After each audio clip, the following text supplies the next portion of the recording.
Welcome back to the WTF Where's the Focus podcast. That's right. Thanksgiving's over. It's time for Christmas. Jen, you still have leftovers from Thanksgiving? No. You eat them? Yeah, we finished them over the weekend. Yep. Not even a cranberry left? Nope. Have you figured out what you want from Santa Claus yet? Ho, ho, ho. Merry Christmas. Have you? I'm still working on my list. You said shoes last week, but they changed it? I changed it now. I think I want some Uggs. Does that qualify as shoes? Okay. They're boots. Well, if we get sponsors out there, we're looking for Uggs for Jen. Send some Uggs for Jen. Enough with the banter, Jen. We got to get to our guest this week. So do me a favor and hit that intro, please.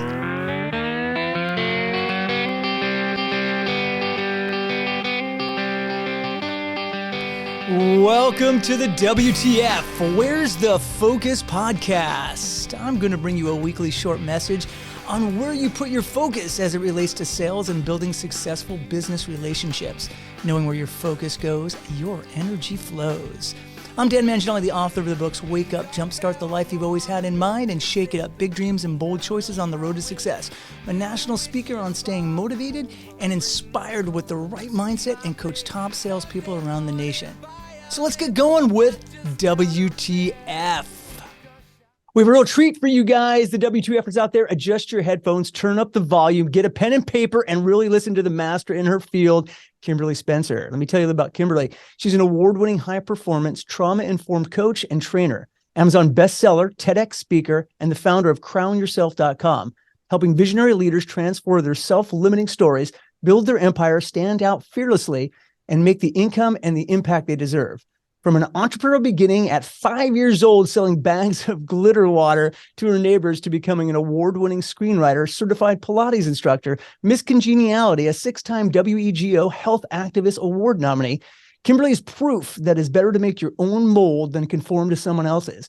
She's also a former executive of a national e-commerce startup and the owner of a private Pilates studio, formerly Fitness with Kim in Los Angeles, California. Her work has been featured on Netflix, The CW, ESPN, Chicken Soup for the Soul, NPR, and Thrive Global, CNBC, and Forbes. Ladies and gentlemen, Kimberly Spencer. What an intro, Dan. And dang. So wild. It sounded really important, huh? That was awesome. You are awesome. There's no doubt about it. I kind of want to get right into it because there's so much kind of meat and potatoes of reading your bio. I listen to your podcast, and if you don't, make sure you go to our podcast, The Princess and the Bee, after this. Don't stop now and watch us, and then we'll get back to her. But I'm going to start right kind of in the beginning of the topics we start about. And in the intro, it's a trauma-informed coach and trainer. Was that from overcoming personal trauma, Kim? Yeah, so I've overcome a majority of traumas: sexual trauma, emotional abuse, being with narcissistic abusive relationships, bulimia, and growing up with an addict for a father who also subsequently grew $1 million business through over the past 30 years that I grew up with him and my mom. So I got to see this like really interesting dichotomy of entrepreneurship, where I saw that if they could do that with my dad's own handicaps, like what could I do in 10 years? That was my thinking. So of course I started out selling bags of glitter water and, painted rocks and things, but the experience of jumping into entrepreneurship really came I was inspired with my family, and the trauma that came from it was an interesting way to learn like what my skill set was as an entrepreneur, because I realized that I am very much a disruptor. I like to it makes me really great as a coach. I notice people's patterns. I notice when they're bullshitting themselves. I notice when they're lying about what they really want, and I hear it, I feel it, I sense it. My work is very intuitive, but also very much backed by science and brain-based science. And because I've lived it. And it's one of the superpowers that you grow up in. With every child of an addict that I've ever talked with, you get this like heightened sensory acuity of when someone is not fully being at their highest potential, like, and also bullshitting themselves completely. So I'm sorry. So when you actually said your father was an addict in some cases, but was successful in a lot of ways. Yeah, he was incredibly high functioning, successful addict. He and my mom worked very well as a team together, because she would handle all the paperwork and managerial stuff, and my dad was an expert with customer relations. He was very charming, very vivacious, and most people never knew he was an addict until I started sharing about some of the experiences, because he wanted me to. Like, I told him some experiences, like some of the sexual abuse that I had as a child. I shared with him that I would never share with him until after he passed, but he passed this past year, and it was one of his wishes for me to start sharing about that, because he too was also sexually abused. And so the trauma gets passed down unless you choose to change it. And that's what I am doing for my family, is I am disrupting the pattern of abuse financially, emotionally, sexually, in every way possible, because I don't want that crap passed down to my kids. Yeah, I did a podcast a couple of weeks ago that it was called Recover or Repeat. Yeah. I think that's the kind of the same premise. And you see those things within your parents. And then they get passed down, and then you're saying things and doing things and realize that I that's not who I want to be. I want to be someone different, and I need to stop this pattern, as you just called, be a disruptor of that pattern. Did his success as being an entrepreneur kind of push you to say, if he could do it that way, I can push even further from that, if getting over what, the things that happened in your life? Yeah. And it really came from me taking ownership, because I've always been very audacious with my career. And I do believe that was very much from the place of being raised by two entrepreneurs. But in the other areas of my life, I didn't have as much confidence. I had 10 years of a battle with bulimia. I had very poor choices in relationships until I met my amazing forever husband, who is my baby daddy and awesome. But that came from learning a lot of lessons. And what I have seen is that it's not new level, new devils. It's new level, same damn devil. So the devils that I struggled with when I was overcoming bulimia was complaining, being a victim, blaming my dad for shoving my finger down my throat when he always had wanted me to stop. But I had to take full responsibility. And it wasn't until I was bought out of my e-commerce company that I realized the correlation, because when I was bought out, I wasn't bought out in the friendly buyout way that everybody wants to be bought out. It was a very cantankerous, stressful season where lawyers were sending me not very nice emails, because when you don't when they're not on your side, they're not the nicest. Right. And I was going through this buyout challenge with my former business partner during the time that I was planning my wedding to marry my husband. We signed the buyout agreement 3 weeks before I got married. I packed up, went off to Italy, and I was on my honeymoon, and I was like, what do I do when I get back? And for the first time through that experience, I immediately had the conversation with my husband over, our honeymoon about what I wanted to do, about all the things that I could do based on all my past varied experiences, both from being a screenwriter to being in health and fitness to being an e-commerce business owner, which is a very varied pack of, I created my own path. I didn't really follow any other mold. And because of that, I saw all of these different ideas and things that I wanted. And I leaped off the couch and I said, crown yourself. And my husband's like, what's that? And I said, that's the name of my company. And he said, great. What do you do? I said, I have no idea. But I immediately did all the things that I see new business owners do. And I went and bought a domain name, and I, got all the fancy film equipment and all the lighting and all the things. But for a year and a half, I didn't make any money in my business. And I got into what I call financial bulimia, where I was making some money, but from my Pilates business back then, and then spewing it out. It would all go to bills. It would just all constantly go to, always there would be another expense that would just pop up. So I would never actually have money to nourish my body, nourish my family. And that experience showed me that it wasn't new level, new devils. It was new level, and it was the same damn devil, because there I was a year and a half into starting my business, Crown Yourself, making no money, in a space of being a complete victim. I was such a negative Nelly back then. I was constantly blaming my former business partner who I hadn't talked to in 18 months, and yet still blaming him for my own choices, my business growth, and all that.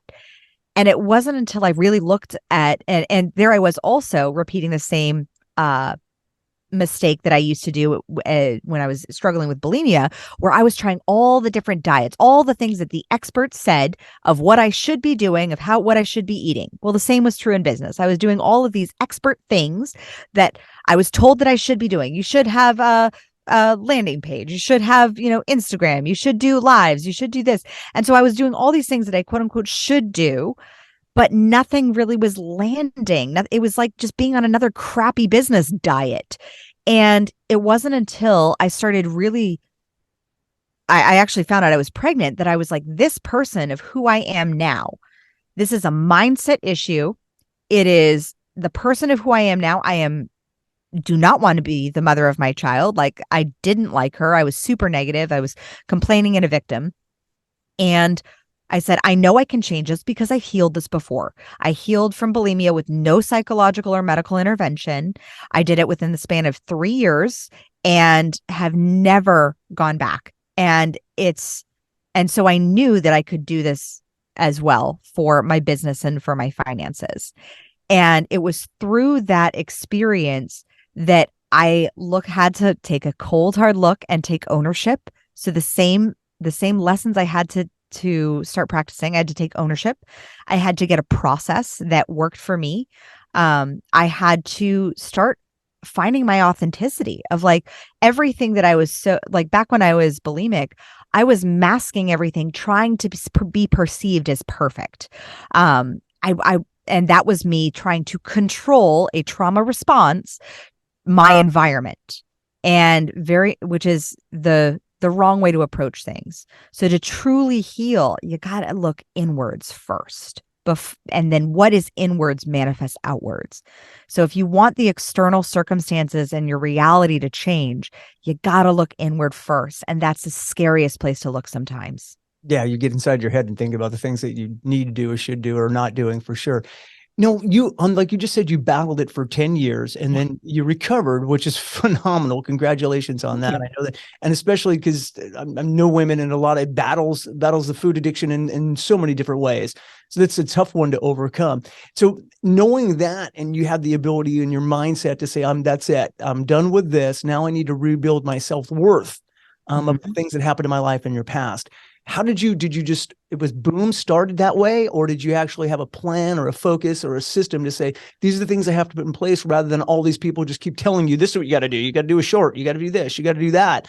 Was there a platform that you said, this is the path I'm going to take after you said, crown yourself, that's the direction I'm going to go? So with Crown Yourself, it really was looking at what felt good. So the same strategy, and this is why Tony Robbins says success leaves clues. So I look at what made me successful recovering from bulimia. It wasn't following somebody else's strategy. It was starting to recognize the patterns of what foods made me feel good.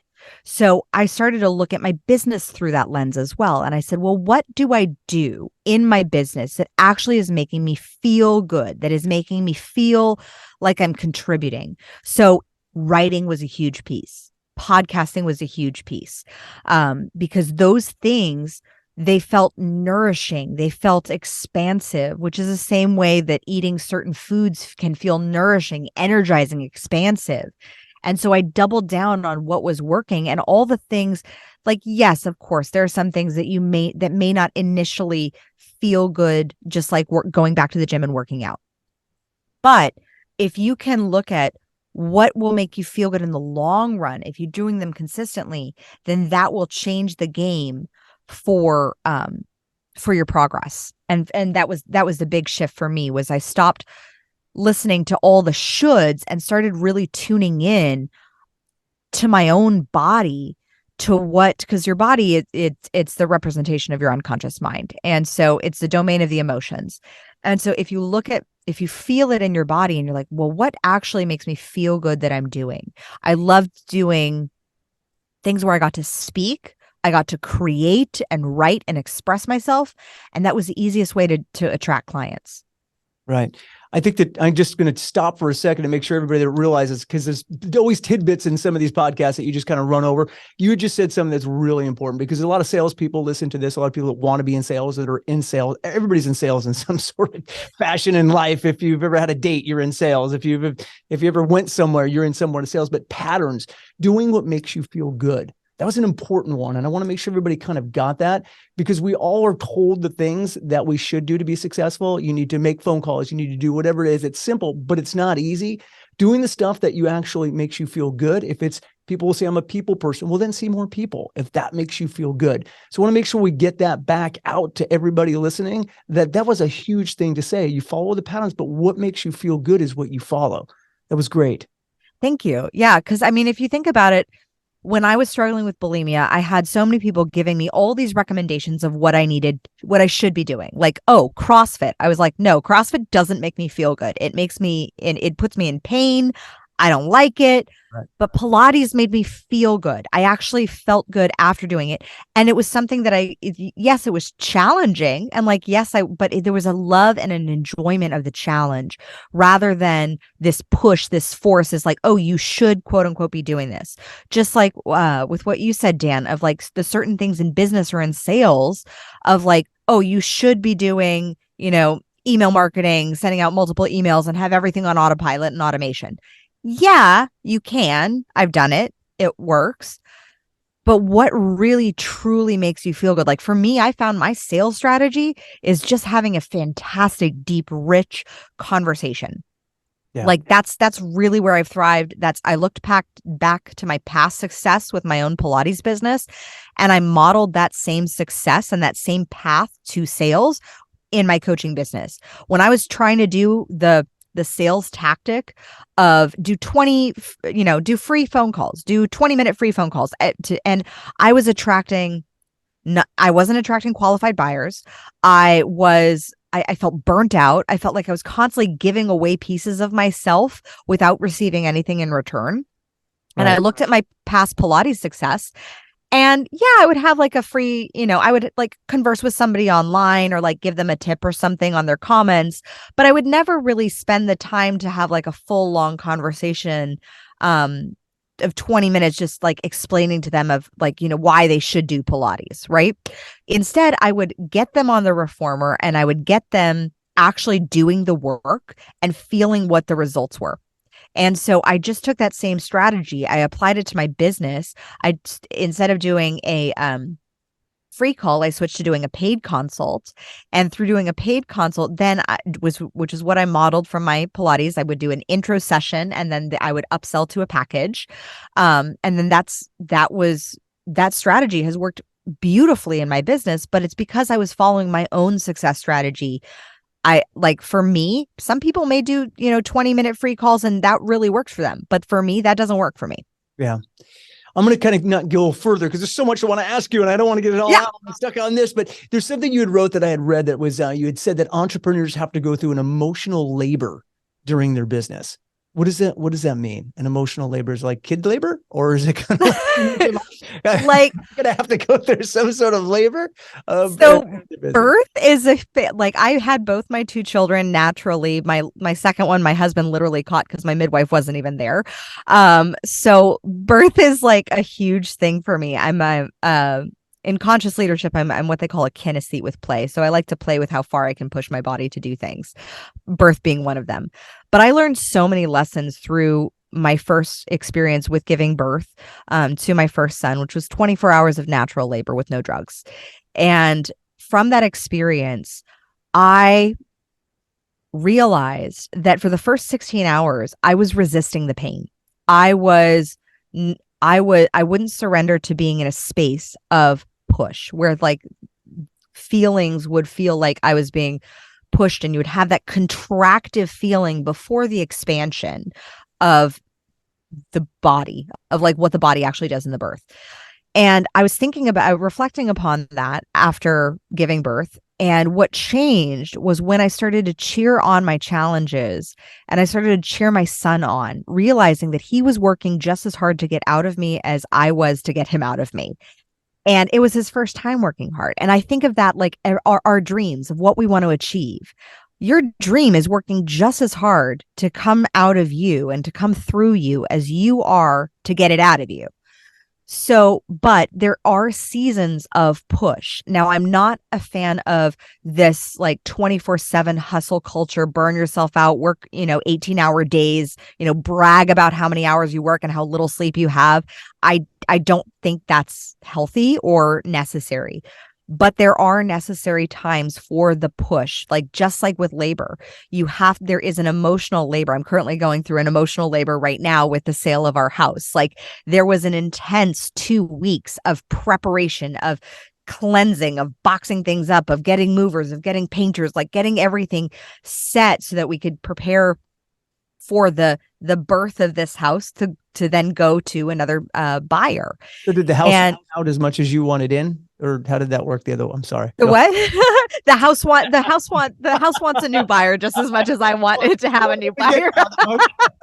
Sorry, couldn't resist. I'm sorry. But it is that season of there are times that you're going to have to push, but after the push, there is a natural physiological relaxation period. And you gotta honor that as well. Right. So knowing that the release and the relaxation period, that is where the universe is going to work for you. That's where, you've done all that you can, and you've done your push, you've written the book, and then you surrender. And that's the emotional labor of releasing the fear of the next contraction, because that's what normally keeps us contracted and in a contracted state, is fearing that next contraction, fearing that next push of, oh my God, this push was so hard. I don't know if I could do it again. And then thus, because it was so hard and so challenging, you hold on, your body physiologically is not able to relax fully to then be prepared for the next season of push. So then that's when you get into push and you push and you push and you push in your business or in your life. And thus then that's when you get into the piece of burnout. Got it. Because you push your body to that extent. I think that that's huge. Not that I've ever had a kid. So I have 3 children, actually. I've never personally had, my wife has. Yes. In that case, but it relates to, as you're saying in the business, there's a pain that you go through and you give into the pain rather than realize that the outcome of the pleasure of that's what's going to happen. And there's a lot of pain that goes, like you're saying, you push and you push and you push and you push. Now, something you said also is that you need to kind of understanding of what you wanted to do as a child is so crucial to success in the future. Is that something that you speak about a little bit? Yes. So when you were about 4, 5, 6 years old, it is the beautiful time when you have not adopted what I call plagiarized programming from other people. You're just starting to pick up on things. So, I mean, if you're a parent, you're starting to see your kids mirror things like, ooh, that's how I react to something, or, oh, that's how I handle anger or fear or sadness or something. But for the most part, their ambitions, their desires of what they want to be, of who they want to become, is very untainted by the jadedness that comes from some experience. And I remember, like, my son right now, he's 5 years old. He wants to be an astronaut. He's so good at math. He's so good at science. He loves that. And I'm just nurturing that. For me, I wanted to be a princess. I wanted to be a director, a writer. I was this natural storyteller. I would create these epic stories and shows in my backyard of stories of princesses that went from struggle to success, who went from challenged to champion, and where they would have to rise into their reign. And consistently, I have seen with my clients is that is a space of their zone of genius.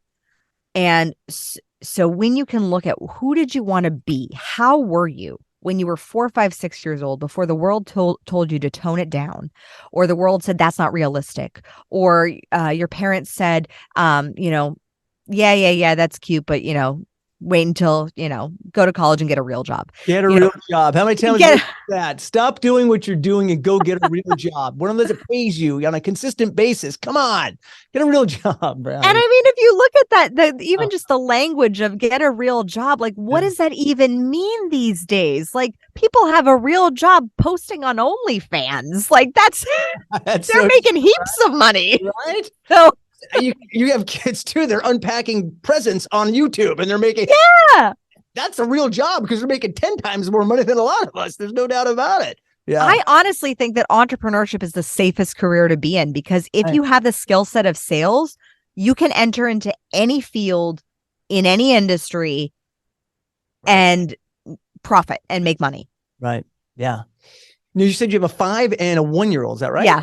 5 and a 1. So that's right in the thick of it. Mine are 18, 16, and 9. So I'm kind of a little broken out a little bit there. So the great question is that you've talked about is the right work-life balance in between both of those, because there's, as we talked about, as an entrepreneur or anybody in business, the grind is real. You want to succeed. And when you're trying to succeed in the time that you put, it always seems like there's a give and take. There have to be what, I've got to work late. I've got late appointments tonight, and it affects children in the right way. Not only you said of just give them the ability to go out in the backyard, be a princess, do your shows. But sometimes you're not there. If it's a weekend or a Saturday or a Sunday and you miss a soccer game or a different thing, and that work-life balance is very, very important. I'm sure you believe the same thing. Yeah. I actually started eliminating the word balance from my vocabulary and instead replaced it with harmony. Because if you think about balance, it subconsciously is like a scale. So you don't want to take profit. Like if profit is like low, like getting like some good heft on that scale, you don't want to reduce the profit so that you have balance. You want to have that harmony, and rather than subtracting one for the sake of the other. So when you think of work-life balance instead as harmony, then you think of everything like a symphony, which then there are times in your life where certain areas will have to crescendo. These past 17 days, I've had to really decrescendo my traditional like work for the crescendo of selling my house. That was okay because I knew it was a temporary crescendo in the symphony of my life. And I know that then it'll flow back into work as I'm doing now. And then I'll flow into being a mom as well. So if we had a one-note symphony where one area, no one wants to listen to the horn section blow 24/7. That's not a very attractive musical or symphony. So that's when you are lacking in the balance, that's when you're having one section that's too dominant, and looking at how can you decrescendo, still have the undertones of it supporting you and supporting the rest of the symphony, but decrescendo certain areas to allow for the crescendo of other areas. And this can be a monthly thing, a quarterly thing, and a daily thing. I mean, I like to be very transparent that the days that I am a really successful CEO and the days that I'm a really successful mom at the same time are not always are much fewer and far between. Yeah, but a guilt factor that goes to one to the other, right? All of a sudden, I'm here, but I think there, I think the hardest thing is actually when kids don't see you pursue your dream, because they learn by what you do, not what you say you're going to do. So when they actually see you going for it, and then you include them in your wins.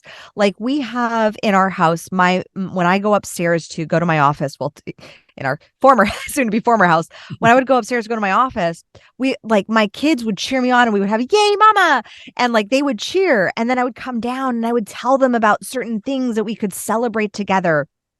And or I would do a work date and have my son come up and and be on his iPad doing his learning lessons while I'm doing some basic, like responding to emails, something that's easy that doesn't take a lot of deep work or thinking.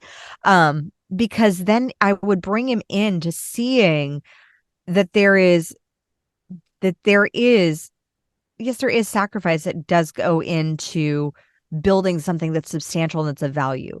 But how can you make it meaningful? And how can you enroll your children? So it's not the biggest mistake that I see most people make is they think that their kids are in this one box and their business in this other box, and they keep them in these two nice, tidy boxes and separate. And rather than everything is holistic, and how you show up for your business is how you're going to show up for your kids. It's going to bleed into the other one. Like watercolors on a canvas. So if you can allow for the beautiful blend and bleed, then you can really create a beautiful canvas instead of this staccato boxy art that's not my jam.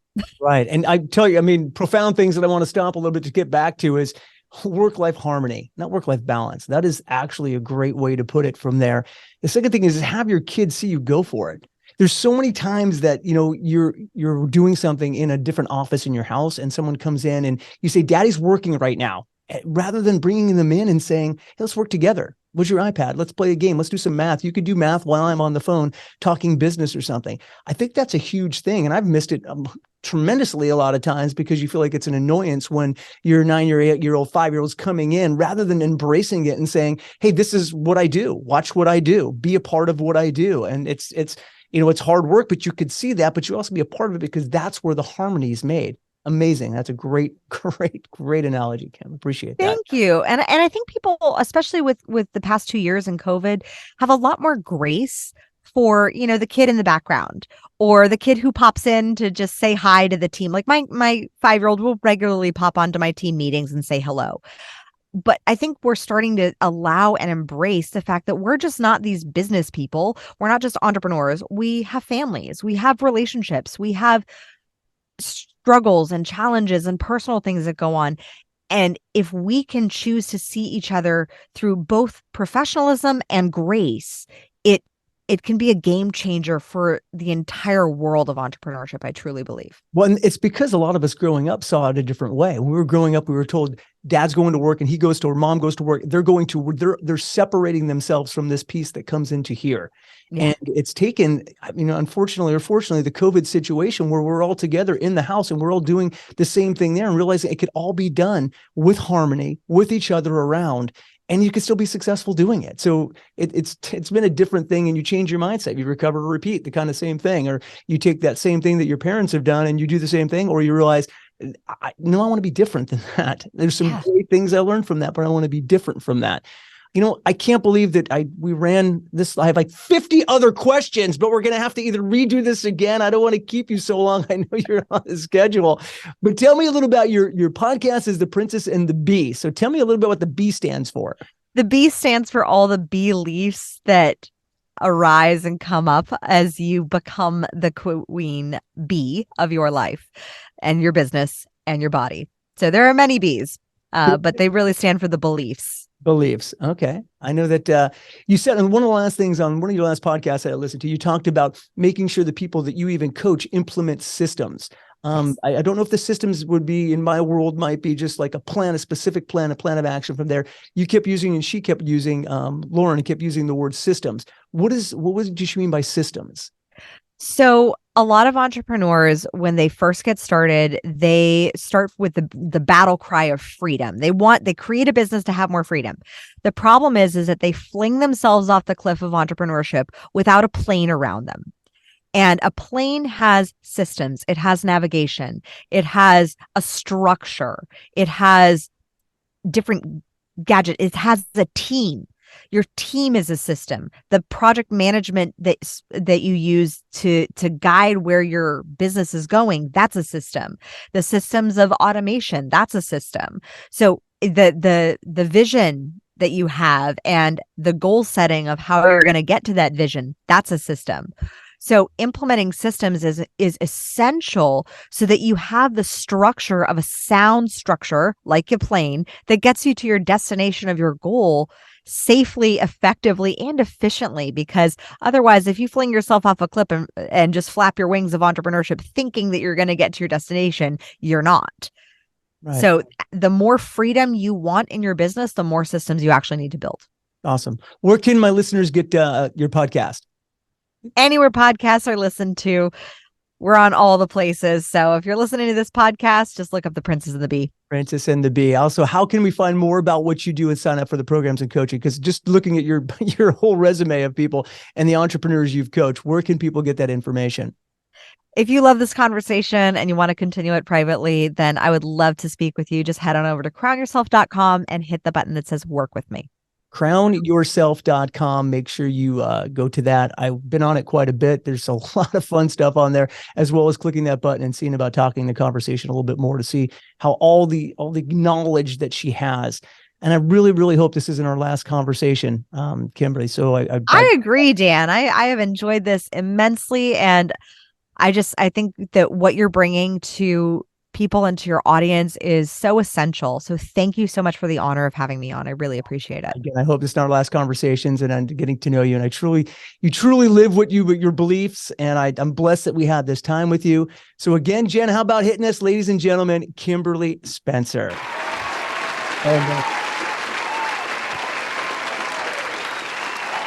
Wow, it's a lot of applause, Jen. That's okay. Kim, thanks again. And Jen, that was a lot of takeaways, huh? Yes, that was fun. A lot of information. I'm trying to figure out what I wanted to be when I was 6 so I can manifest that now. I don't have good memory. You had no idea what you wanted to be when you were 6 years old? Didn't you sell cookies or something? Nothing? No. Want to be a princess? I think a princess. Did you? Yeah, Belle. Do you know who Belle is? Well, of course. Okay, I'm just making sure. I've got a 9-year-old. I know Belle. She's actually. There's so many more princesses now. She is. My daughter's going to be Belle in the actual play of. Oh my gosh! Her thing. Yeah. I love that. Good for her. Wow. If you liked me, you can come. I can save you a seat. You can watch Beauty and the Beast. It's okay. I love that. I'll get to be next. I could see it. I could see.